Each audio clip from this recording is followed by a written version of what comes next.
नमस्कार दोस्तों, स्वागत है आपका DHFF अड्डा में, जहां खबरों का सिलसिला लगातार जारी रहता है। हर वो जरूरी अपडेट हम आप तक लेकर आते हैं जो सुर्खियों में है, वो भी बिल्कुल आसान भाषा में। और इस वक्त जो खबर आ रही है वो है आदित्य ठाकरे को लेकर, जिन्होंने पहली बार इस मामले में अपनी चुप्पी तोड़ी है। आदित्य ठाकरे लगातार सोशल मीडिया पर तमाम लोगों के निशाने पर थे। सुशांत सिंह राजपूत के लिए उन्हें सीधे तौर पर लोग जिम्मेदार बता रहे थे, और अब इसके बाद पहली बार आदित्य ठाकरे ने लंबा चौड़ा बयान दिया है। क्या है पूरा मामला, इसके लिए आपको लिए चलते हैं हमारे जानकार के पास। हाँ जी, बताएं। जी बिल्कुल आकाश, एक बड़ी बात है क्योंकि आदित्य ठाकरे पिछले तकरीबन 1.5 महीने से इस मामले पे खामोश थे। सोशल मीडिया पर लगातार उनको टारगेट किया जा रहा था। कई लोग इस मामले में सुशांत सिंह राजपूत को लेकर आदित्य ठाकरे पर सीधी टिप्पणी कर रहे थे, कह रहे थे कि आदित्य ठाकरे का उनके मर्डर में हाथ हो सकता है, और लगातार सोशल मीडिया पर उनका नाम जो है हैशटैग के साथ ट्रेंड भी करता जा रहा था। लेकिन अब पहली बार उन्होंने चुप्पी तोड़ते हुए एक के बाद एक कई सारी बातें कही हैं। क्या कुछ कहा है, आपको सिलसिलेवार तरीके से उनका पूरा बयान बता देता हूं। लेकिन उससे पहले आपको बता दूं कि आदित्य ठाकरे ने यह बयान ट्विटर पर मराठी में लिखकर दिया है। आकाश, आदित्य ठाकरे ने कहा है कि एक घटिया राजनीति हो रही है, मैंने मामले पर संयम रखा। वो आगे कहते हैं कि मैं बाला साहेब ठाकरे का पोता हूं, मैं बाला साहेब ठाकरे के पोते के नाते ये बात बताना चाहता हूं कि मेरा इस पूरे मामले से कुछ भी लेना देना नहीं है, और मेरे हाथ से कोई ऐसा काम नहीं होगा जिससे ठाकरे परिवार या शिवसेना की प्रतिष्ठा पर आंच आए। तो ये बात उन्होंने बड़ी कही है। उसके अलावा वो आगे कहते हैं, ठाकरे परिवार की प्रतिष्ठा पर आंच नहीं आने दूंगा।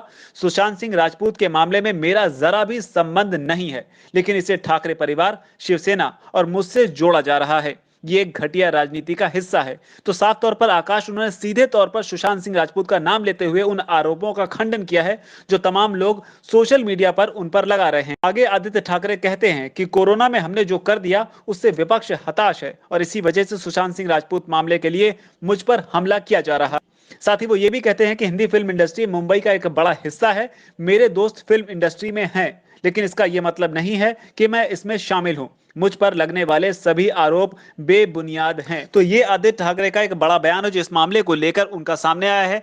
हालांकि सोशल मीडिया पर एक तस्वीर रिया चक्रवर्ती के साथ गाड़ी में बैठे हुए आदित्य ठाकरे की वायरल हो रही थी। उस वायरल होती हुई तस्वीर के साथ लोग इसे इस बात से जोड़कर देख रहे थे कि रिया चक्रवर्ती के साथ में आदित्य ठाकरे के कुछ अपने पर्सनल रिलेशन है शायद, और इसी वजह से आदित्य ठाकरे की वजह से ही कुछ हो सकता है ये घटना घटी हो। लेकिन हम आपको बता दें कि जो तस्वीर सोशल मीडिया पर वायरल हो रही थी वो रिया चक्रवर्ती के साथ नहीं बल्कि दिशा पाटनी के साथ थी। तो उस वायरल तस्वीर का सच तो ये है, फिलहाल आदित्य ठाकरे ने इस मामले में सफाई दी है।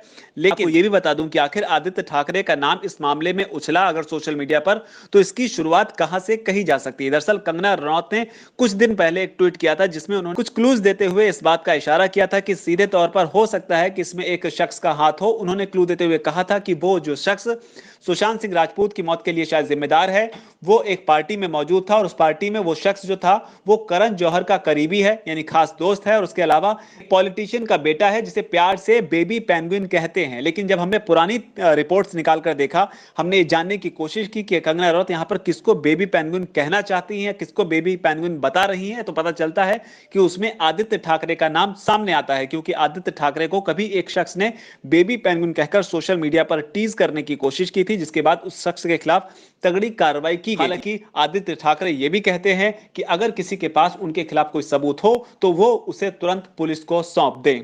तो ये एक बड़ी बात है आकाश। लेकिन गौर करने वाली बात यह है कि आदित्य ठाकरे अगर खुलकर इस बात को कहते हैं कि इसमें उनका नाम नहीं है, तो सुशांत सिंह राजपूत के मामले में शिवसेना लगातार सीबीआई का विरोध क्यों कर रही है? क्यों शिवसेना की तरफ से सीबीआई के लिए इंक्वायरी भेजने की बात क्यों नहीं की जा रही है? क्यों महाराष्ट्र पुलिस बिहार पुलिस की इन्वेस्टिगेशन को रोकने की कोशिश कर रही है? तो ये वो तमाम सवाल हैं जो अब भी इस सफाई के बाद भी शिवसेना, आदित्य ठाकरे और उद्धव सरकार को घेरते रहेंगे।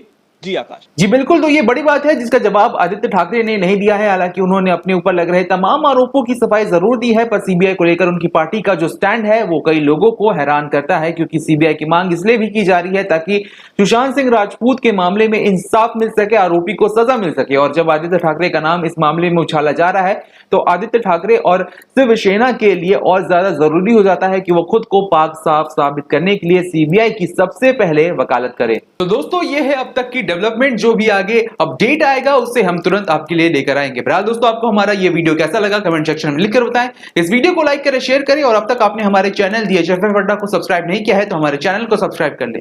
नमस्कार।